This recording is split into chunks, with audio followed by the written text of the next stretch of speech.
Voilà. Bonjour à chacun et à chacune. J'espère que vous allez bien. Amen. Gloire au Seigneur. Merci pour ces moments que nous passons dans sa présence. Thierry l'a dit avec justesse. À Ancenis, nous n'avons pas d'heure fixe. Donc, si vous voulez, on peut être là pendant quelques heures. Je pensais que vous alliez dire Amen. Vous savez, on doit aimer la présence de Dieu. Parce que sinon, l'éternité risque d'être longue. Non ? Non, mais ici, l'apôtre Paul dit, je me suis fait tout à tous. Donc, je me fais roséen à rosé. En tout cas, j'essaye. Même si mon cœur est enseignant. Et en tant qu'enseignant, je vous remercie pour votre accueil. Et aussi, la Bible nous parle de redevabilité. Et merci aussi pour votre soutien pour l'église d'Ancenis. Parce que vous avez eu deux offrandes, du moins la dîme de l'église, et une offrande pour Ancenis. Et merci, parce que c'est aussi grâce à vous et votre générosité dans le Seigneur que l'église d'Ancenis continue d'avancer. Donc merci. On prie ensemble ? Éternel, Seigneur notre Père, nous te disons merci pour ces moments que nous partageons dans ta maison, dans ta présence. Merci pour le don de ton esprit qui est là au milieu de nous. Merci Esprit Saint d'être là et de diriger ce moment. Je le crois, Seigneur, tu n'as pas commencé à diriger ce moment uniquement quand les premières notes ont été jouées, mais tu as déjà dirigé toutes choses alors que nous étions levés. Seigneur, oui, sortis de notre sommeil, tu préparais déjà nos cœurs à venir te rencontrer, à venir t'offrir un culte, à venir partager ces moments dans la communion. Et tu disposais déjà nos cœurs à recevoir non pas le conseil d'un homme, mais le conseil de notre Père qui est dans les cieux, que tu vas rendre vivant dans nos cœurs. Et je te prie, c'est de disposer nos cœurs, comme a pu le dire, c'est vrai Noël, le cœur de l'homme est difficile à incliner. Et même pour nous des fois, Seigneur, nous qui sommes, vivants, nous, dans cette nouvelle vie, nés de nouveau en toi par le souffle de ta grâce, il arrive parfois que nos cœurs soient difficiles à incliner devant toi. Alors, incline nos cœurs ce matin, apporte un souffle de calme dans nos esprits, dans nos pensées, et surtout rends nos oreilles, attentives, ouvertes, non pas à la voix de l'homme que je suis, mais à ta voix et à la voix de la parole divine.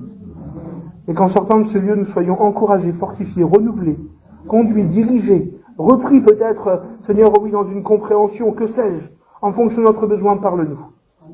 Et sois béni, dans le nom de Jésus-Christ. Amen. Amen.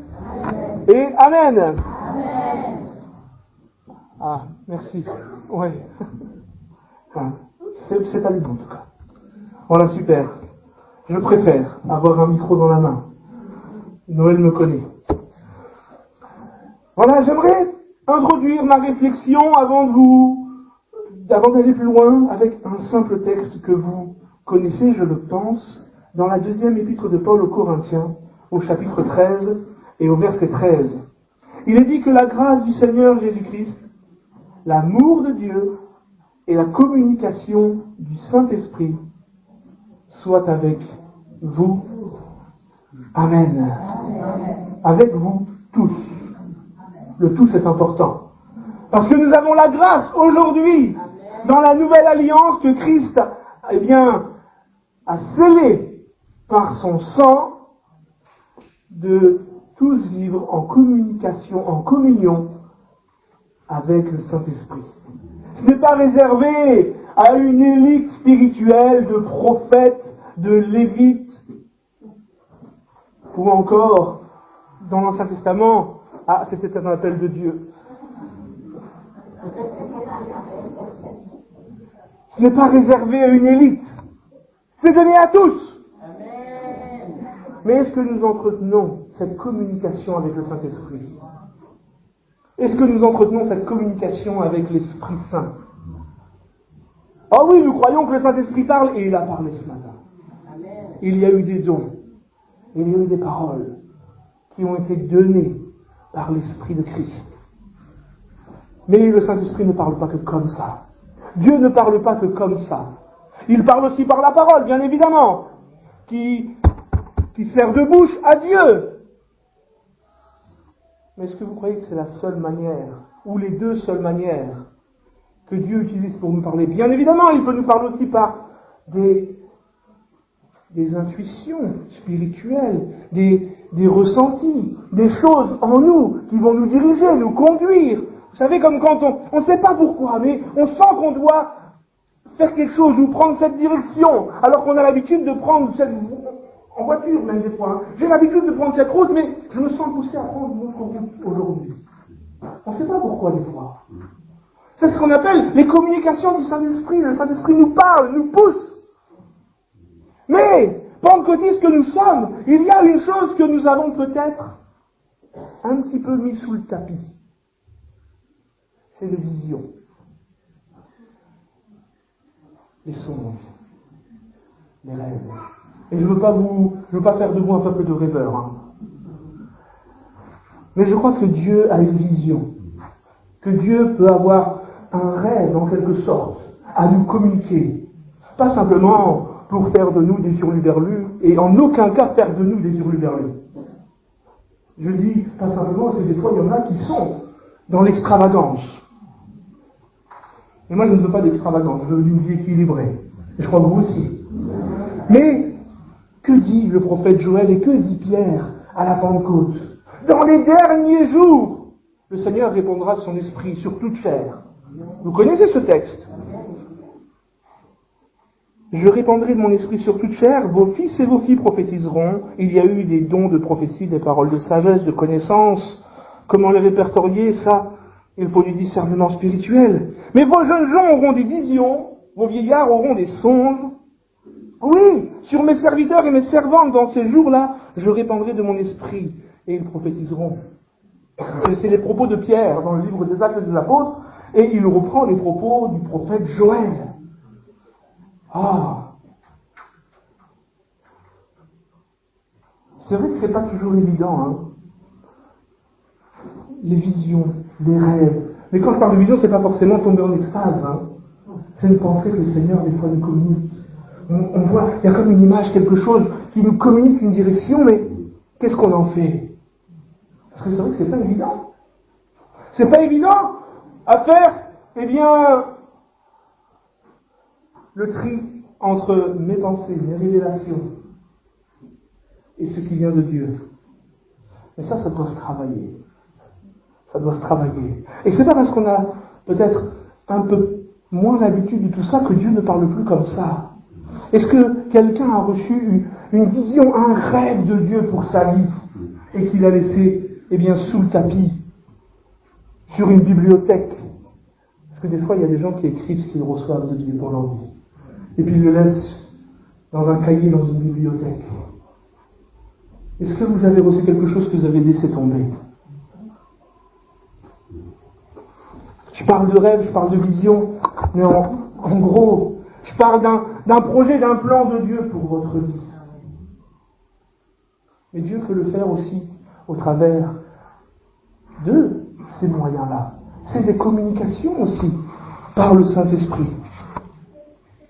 Regardez l'apôtre Paul dans le livre des Actes des Apôtres, chapitre 16. Vous connaissez tous.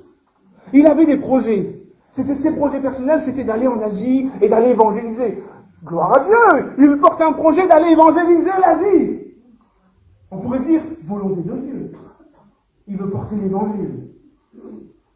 Mais pourtant, le Saint-Esprit va l'en empêcher.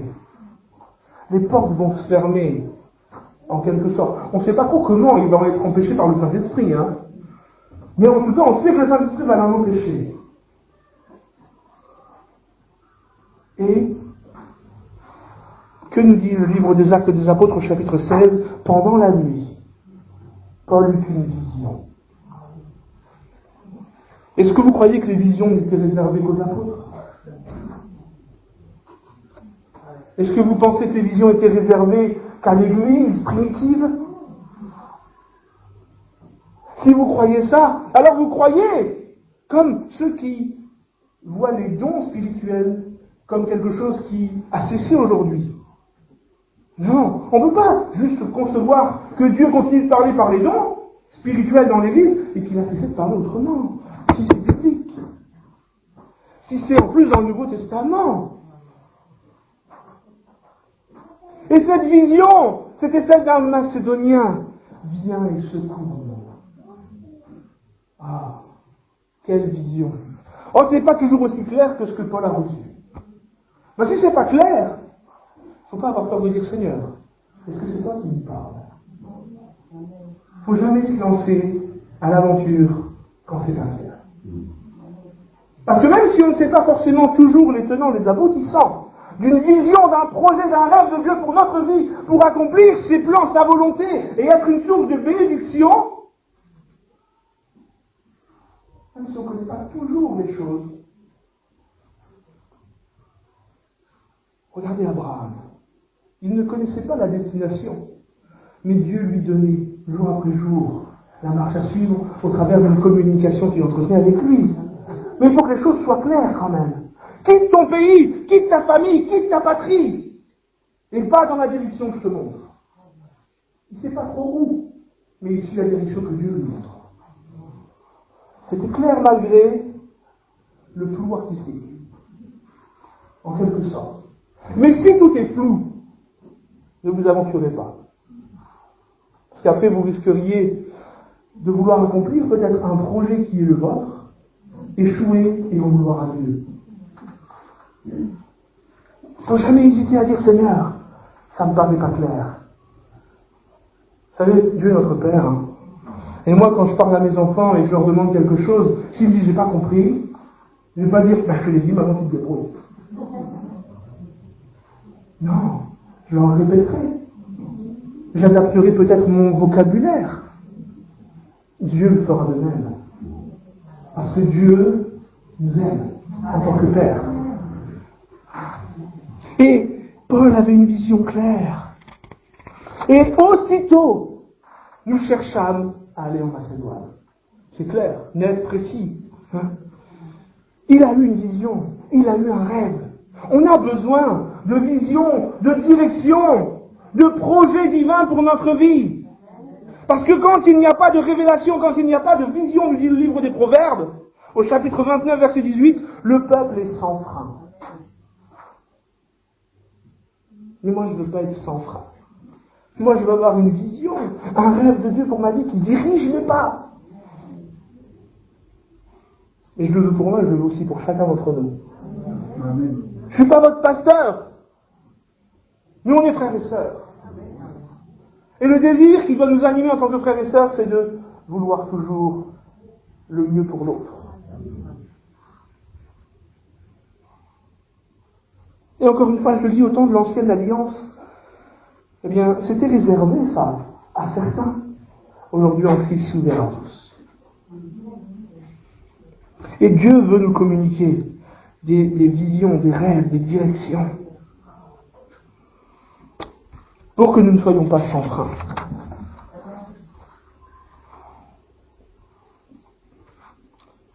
Et le but de cette réflexion, de ce partage ce matin, c'est peut-être de nous amener à poser des questions sur des visions, peut-être des directions que l'on ressent en nous. Seigneur, est-ce que c'est vraiment toi? Et peut-être amener quelqu'un qui a reçu un rêve de Dieu, une vision, un songe, et qui l'a laissé sur un coin, abandonné, pour le reprendre.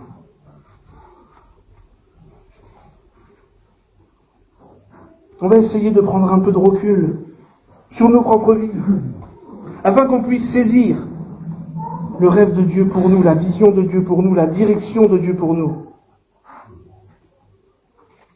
Parce que c'est vrai, comme je l'ai déjà dit, tous nos rêves ne sont pas des rêves de Dieu. Toutes nos visions, toutes nos ambitions ne sont pas des visions et des ambitions divines. Mes voix sont au-dessus de vos voix. Hein? Les deux réalités existent. Mais moi, je veux aligner ma réalité sur celle de Dieu. pour marcher dans l'accomplissement de tout ce que Dieu a prévu pour moi. Et que chacun d'entre nous puissions marcher dans l'accomplissement de ce que Dieu a prévu pour nous et qu'il a peut-être déposé sur nos cœurs.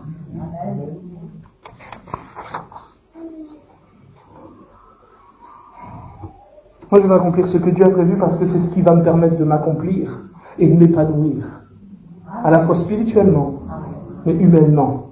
Là où mes propres projets ne me donneront jamais un plein épanouissement.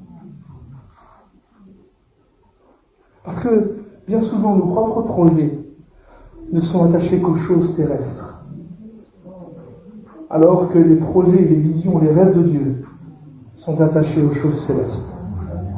Et le terrestre ne pourra jamais combler mon cœur. Parce que le terrestre, c'est quelque chose de limité. Alors que le céleste, c'est infini. Amen.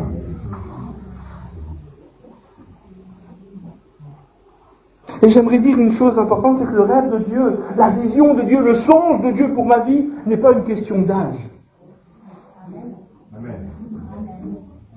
On peut recevoir un rêve, un songe, une vision, une direction de Dieu en étant jeune, comme en étant, excusez-moi le terme, en étant vieux. Et je dis vieux avec beaucoup de respect. Un peu comme en Afrique, hein, quand ils disent vieux, c'est beaucoup de respect. J'ai la même compréhension dans l'esprit quand je dis ça, hein, ne soyez pas choqués. Non, il n'y a pas d'âge, mais ça dépend d'une soif spirituelle, d'un désir de vivre selon le cœur de Dieu et d'accomplir des projets de Dieu.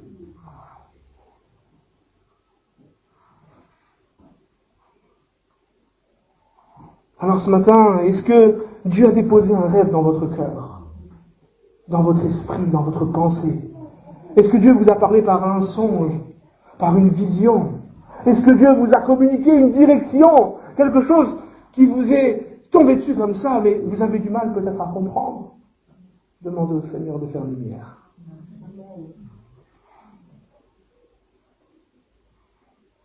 J'aimerais vous parler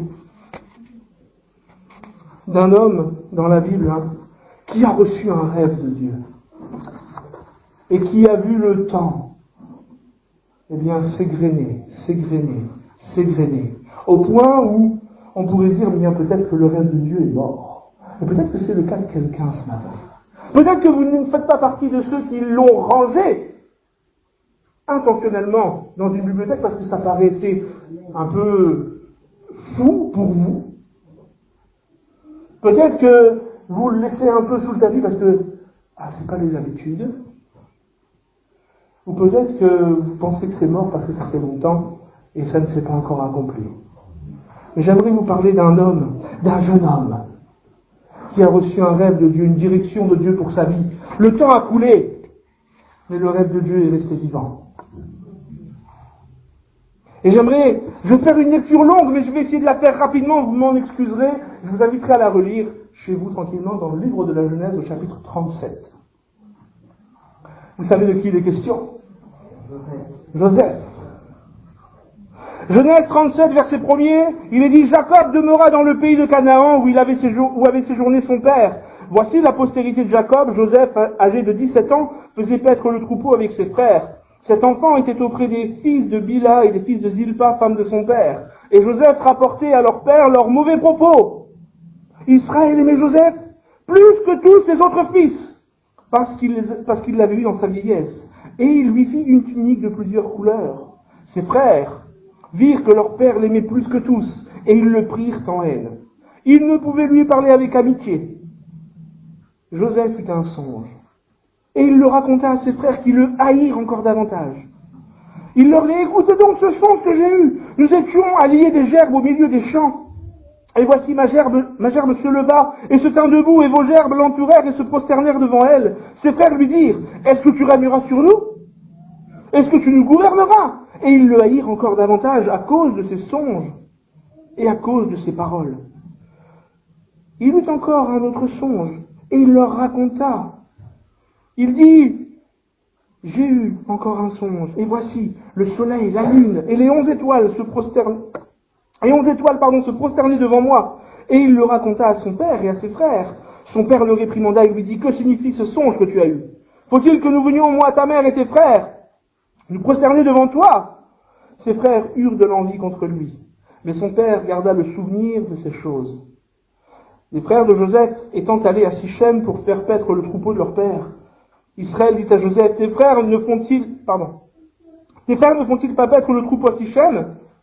Viens, je veux t'envoyer vers eux. Et il répondit, me voici. Israël lui dit, va, je te prie, et vois si tes frères sont en bonne santé et si le troupeau est en bon état, et tu m'en rapporteras des nouvelles. Il l'envoya ainsi de la vallée d'Hébron, et Joseph alla à Sichem. Un homme le rencontra. Comme il errait dans les champs, il le questionna en disant, que cherches-tu? Joseph répondit, je cherche mes frères. Dis-moi, je te prie, où ils font paître leur troupeau. Et l'homme dit, ils sont partis d'ici, car je les ai entendus dire, allons à Dothan. Joseph alla après ses frères, et il les trouva à Dothan. Ils le virent de loin, et avant qu'il fût près d'eux, ils complotèrent de le faire mourir. Ils se dirent l'un à l'autre, voici le faiseur de songes qui arrive. Venez maintenant, tuons-le et jetons-le dans une citerne. Nous dirons qu'une bête féroce l'a dévoré, et nous verrons ce que deviendront ces songes. Ruben entendit cela, et il le délivra de leurs mains. Il dit, ne lui ôtons pas la vie. Ruben leur dit, ne répandez point de sang. Jetez-le dans une citerne qui est au désert, et ne mettez pas la main sur lui. Ils avaient dessein de le délivrer de leurs mains pour le faire retourner vers son père. Lorsque Joseph fut arrivé auprès de ses frères, ils le dépouillèrent de sa tunique, de la tunique de plusieurs couleurs qu'il avait sur lui. Ils le prirent, le jetèrent dans la citerne. Cette citerne était vide, il n'y avait point d'eau. Ils s'assirent ensuite pour manger, ayant levé les yeux, ils virent une caverne d'Ismaélites venant de Galaad. Leurs chameaux étaient chargés d'aromates, de baume, de myrrhe qu'ils transportaient en Égypte. Alors Judas dit à ses frères, que gagnerons-nous à tuer notre frère et à cacher son sang? Venez, vendons-le aux Ismaélites, et ne mettons point la main sur lui. Car il est notre frère, notre chair. Et ses frères l'écoutèrent. Au passage des marchands madianites, ils tirèrent et firent remonter Joseph hors de la citerne, et ils le vendirent pour 20 cycles d'argent aux Ismaélites, qui l'emmenèrent en Égypte. Ruben revint à la citerne, et voici, Joseph n'était plus dans la citerne. Il déchira ses vêtements, retourna vers ses frères, et dit, l'enfant n'y est plus. Et moi, où irai-je? Ils prirent alors une tunique, la tunique de Joseph, et ayant tué un bouc, ils plongèrent la tunique dans le sang. Ils envoyèrent à leur père la tunique de plusieurs couleurs, en lui faisant dire, voici ce que nous avons trouvé, reconnais si c'est la tunique de ton fils ou non. Jacob l'a reconnu et dit, c'est la tunique de mon fils, une bête féroce l'a dévoré. Joseph a été mis en pièces, et il déchira ses vêtements, il mit un sac sur ses reins, il porta longtemps le deuil de son fils. Tous ses fils et toutes ses filles vinrent pour le consoler, mais il ne voulut recevoir aucune consolation. Il disait, c'est en pleurant que je descendrai vers mon fils au séjour des morts, et il pleurait son fils. Les Madianites le vendirent en Égypte à Potiphar, officier de Pharaon, chef de garde. Amen. Dieu a eu un rêve pour Joseph. Il lui a communiqué ce rêve. C'était un jeune homme, donc c'est pas question d'âge. Et ce n'est pas non plus question de notre passé ou de l'environnement dans lequel nous vivons. Pourquoi je dis ça? Parce que la famille de Joseph, dans laquelle il reçoit ce songe, c'est une famille assez dysfonctionnelle. Si vous connaissez l'histoire biblique, c'est une famille assez dysfonctionnelle où il y a des déséquilibres de tout ordre. Il y a des extrémités, il y a des tromperies, il y a des vengeances, il y a du laisser-faire, du laisser-aller. Déjà, ça commence avec Jacob. Jacob le supplanteur. Celui qui va tromper. Il va tromper son père pour voler la bénédiction du droit d'aînesse. Et il emporte avec lui, cet héritage. Jacob, c'est le trompeur, mais Jacob a été pris à son propre piège, on le sait, par Laban, pour Léa et Rachel. Il a été trompé et pris à son propre piège.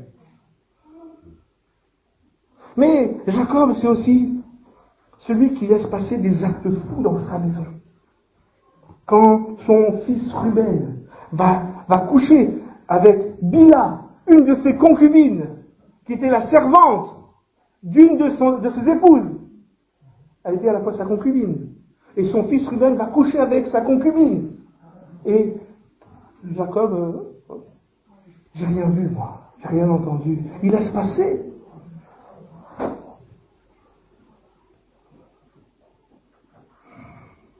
Il va reproduire ce que sa mère a fait avec lui. Sa mère le préférait à Ésaü. Et lui, il préfère Joseph plus que tous ses autres enfants.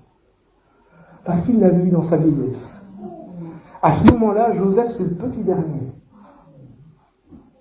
Joseph a toutes les bénédictions du patriarche.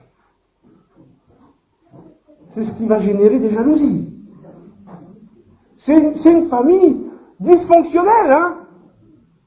Donc c'est pas l'environnement dans lequel on se tient qui importe.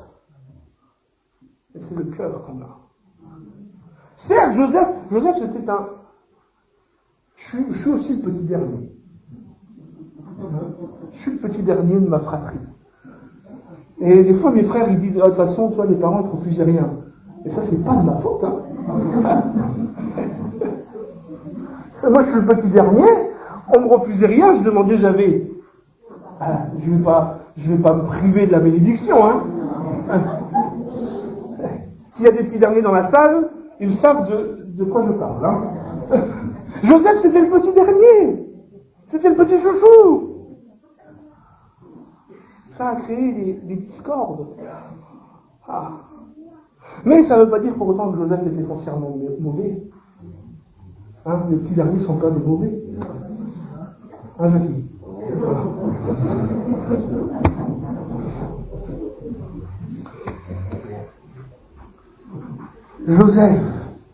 Yosef en hébreu, c'est Dieu a ajouté. Et Dieu a ajouté à la vie de ce jeune homme un plan, un projet, une direction qu'il avait prévu pour lui. Et au travers de laquelle Dieu allait pouvoir continuer de se révéler. Est-ce que ce matin, vous voulez que Dieu ajoute quelque chose à votre vie? Une vision, un rêve, un songe, une direction, une révélation.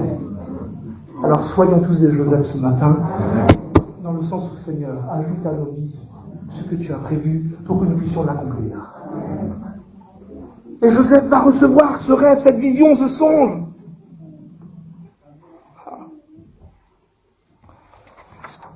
Mais Joseph,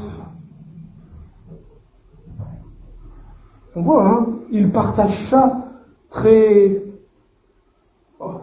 innocemment. Est-ce qu'il a compris réellement la portée de ce rêve? Nous qui avons la chance d'avoir toute la révélation, on sait qu'à ce moment-là, Dieu lui a donné déjà, avant même qu'il ait commencé à servir Dieu vraiment dans la grandeur de son projet, hein, Dieu lui a déjà montré la fin de cette partie de l'histoire. Donc ça veut bien dire une chose, parce que très souvent, j'entends des fois des frères et sœurs, oui mais moi, je ne sais pas vraiment tout ce que Dieu attend de moi. Ça ne sert à rien de savoir tout ce que Dieu attend de nous. Parce que qu'est-ce qu'on en fait? Joseph, il savait. Non, il l'avait reçu. Mais il ne savait pas vraiment. Hein. On doit marcher par la foi. Recevoir toute la vision ne nous encouragera pas plus à avancer.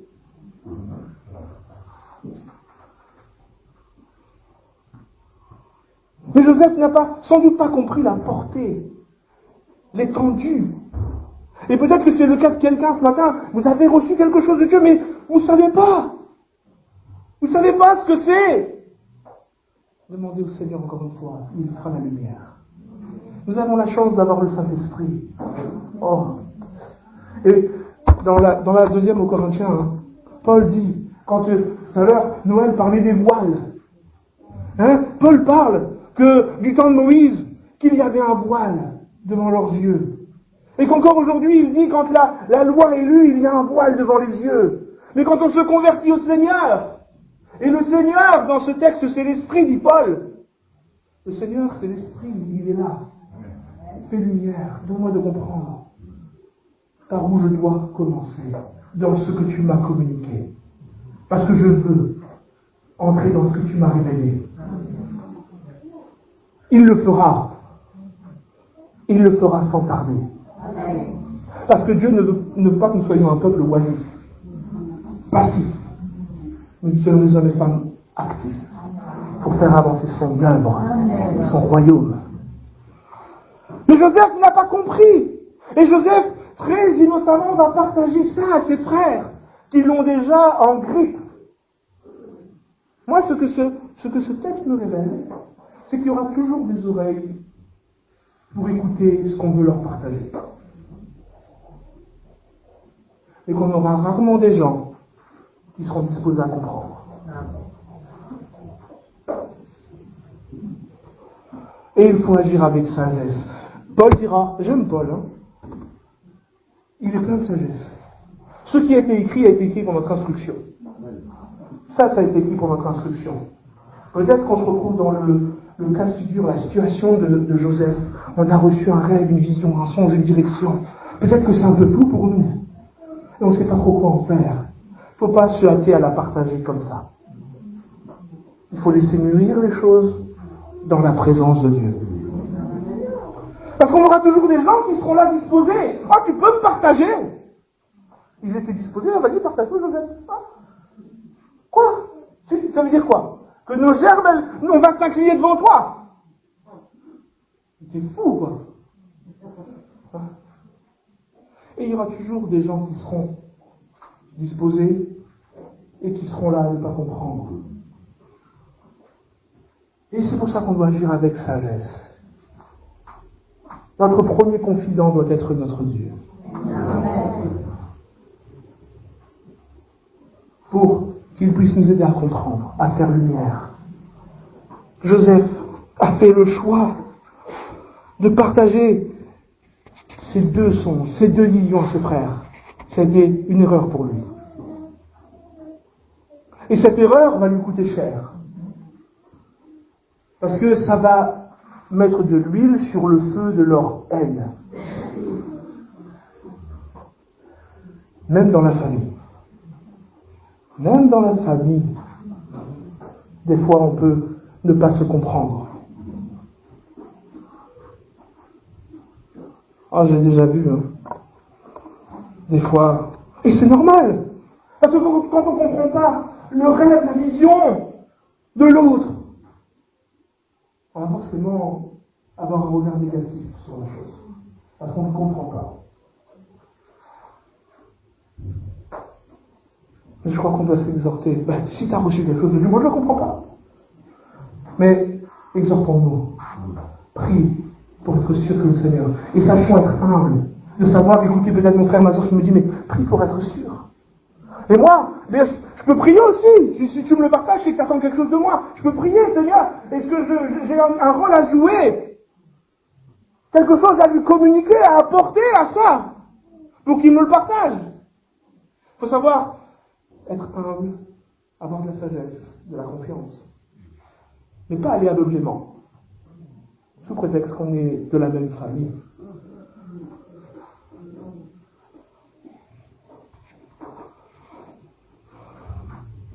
Joseph va goûter un goût amer de sa confiance en ses frères. Il va goûter l'Égypte. D'abord la citerne. Elle n'est pas bonne votre blague là. Faites-moi sortir. Puis après c'est vendu comme un esclave. Oh, après on sait bien évidemment, nous, à la lecture, que tout ça sert le dessein de Dieu. Parce que si on est attaché au Seigneur, et je vais essayer de terminer rapidement, accordez-moi encore une heure ou deux.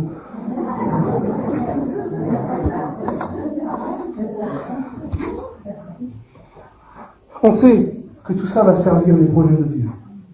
On sait toutes choses concourent au bien de ceux qui aiment Dieu, de ceux qui sont appelés sur des saints, et même les épreuves. Même les épreuves. Joseph le constatera à la fin de sa vie, à la fin de ce périple, quand il verra ses frères. Pas à la fin de sa vie. Il dira, vous aviez projeté de vous faire du mal, mais Dieu l'a transformé en bien. On sait que les choses, eh bien, Dieu peut s'en servir, même d'une situation négative, néfaste. Dieu peut s'en servir pour son bien, pour notre bien. Mais si on peut s'éviter des difficultés. Parce que moi, je veux croire que s'il y a une instruction, c'est pour qu'on ne fasse pas de bonnes erreurs. Mais on sait que le propre de l'homme, on a des cours d'histoire à l'école, hein, et pourtant, qu'est-ce qu'on voit? On fait que recommencer la même chose. On recommence les mêmes erreurs. Les sociétés ne font que les mêmes erreurs que celles du passé.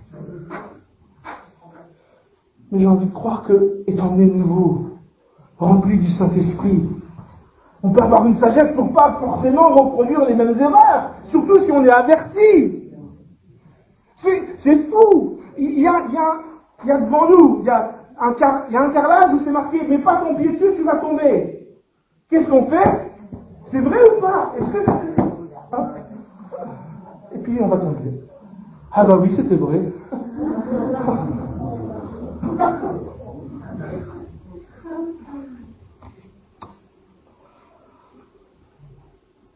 On doit être vigilant. Mais j'aimerais rebondir aussi sur le fait que l'incompréhension peut-être de l'un ou de l'autre ne doit pas conduire à l'abandon d'une vision, d'un rêve, d'une révélation, d'une direction de Dieu pour notre vie. C'est pas parce que l'autre ne comprend pas que forcément c'est mauvais. Alors, comme je dis, la prudence spirituelle m'appellera peut-être, face à la réaction de mon frère, de ma sœur, à me reposer encore la question, Seigneur, tu vois cette réaction, est-ce que je me trompe ou pas? Si je ne me trompe pas, fais-moi le comprendre, que je sois sûr.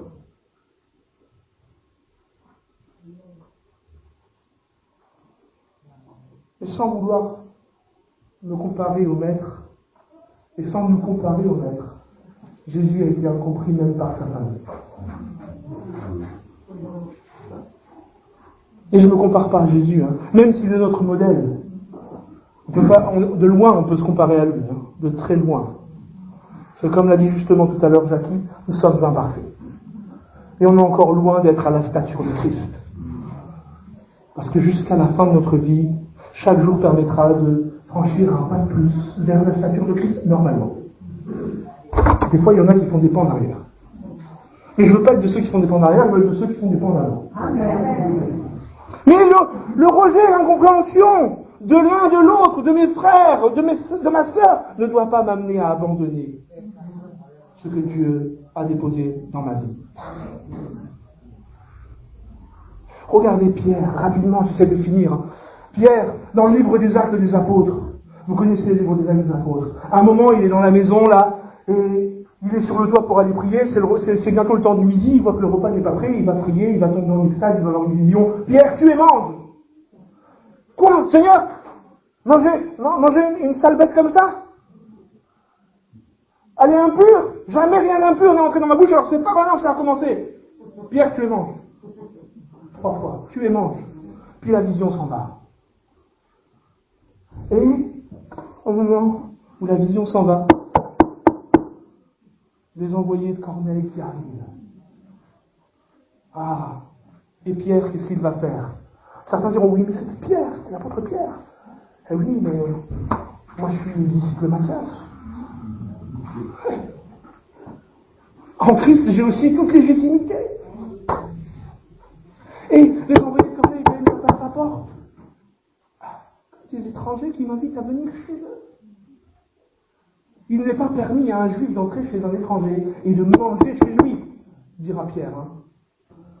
Mais il y va quand même parce qu'il a compris. Il y a eu une vision de Dieu pour sa vie. S'il n'y avait pas eu cette vision de Dieu pour sa vie, il serait resté sur son toit. Il serait resté dans l'étroitesse d'une vision religieuse, alors que Dieu voulait l'appeler à une largesse spirituelle. Et il va partir chez Corneille.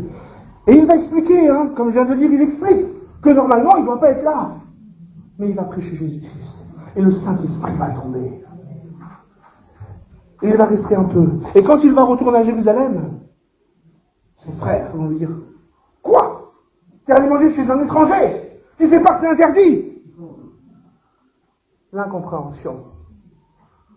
Oui, mais ils ont reçu le Saint-Esprit tout comme nous. Est-ce qu'on peut même refuser le baptême à ceux qui ont reçu le même esprit? Une vision qui peut tout changer. Et les visions, les directions, les révélations que Dieu nous donne, c'est pas pour faire du nombrilisme.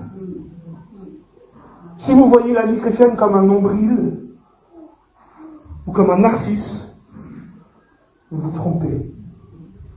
La vie chrétienne, c'est de regarder à l'autre. Regarder à Christ d'abord, mais regarder à l'autre. Et les visions que Dieu nous donne, c'est pour bénir les autres. Amen. Et on le sait dans la vie de Joseph, la vision que Dieu lui a donnée, ça sera une vision de bénédiction. Et tout le chemin par lequel il va passer va préparer la bénédiction. Même les difficultés. Donc même si vous avez rencontré des difficultés, vous rencontrez des difficultés par rapport à ce que vous avez reçu de Dieu, gardez précieusement ce que Dieu vous a communiqué. Parce que Dieu a une vision pour nous. Amen. Amen. Je m'arrête ici parce que j'ai passé un petit peu le temps. Et la prochaine fois que je viendrai, on prendra encore plus. Non. On prie ensemble. Éternel notre Dieu, nous te disons merci pour ta parole, merci pour le don de cette révélation. Merci de nous avoir envoyé l'Esprit Saint et d'être là, qu'il soit là avec nous. Et merci Esprit Saint de faire lumière sur les Écritures, de faire lumière dans nos cœurs, dans nos vies, dans nos pensées, pour que nous puissions comprendre, saisir l'étendue de tout ce que tu as prévu. Seigneur, je te prie ce matin peut-être pour un frère, une sœur, qui a reçu une vision de ta part, un rêve, un songe, quelque chose peut-être même il y a longtemps, et qui est en train de prendre la poussière ou qui est caché, Seigneur, sous un tapis. Ce matin, que ce rêve puisse être déterré, puisse être ressorti de là où il a été mis. Et que ceux qui sont peut-être découragés par rapport à l'incompréhension, Seigneur, fais lumière pour éclaircir les contours de cette vision, de cette révélation. Et donne à chacun et à chacune d'entre nous d'entrer dans la direction que tu as prévue pour nous.